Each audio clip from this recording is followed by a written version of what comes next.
Hello, my name's Teresa Greenway, and this is Beesham Soogrim. In this course, you will learn to make one of the most popular holiday breads.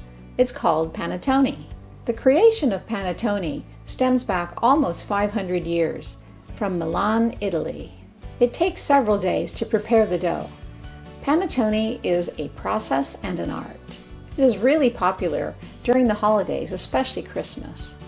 Panettone is a rich, buttery holiday bread which is studded with dried fruits.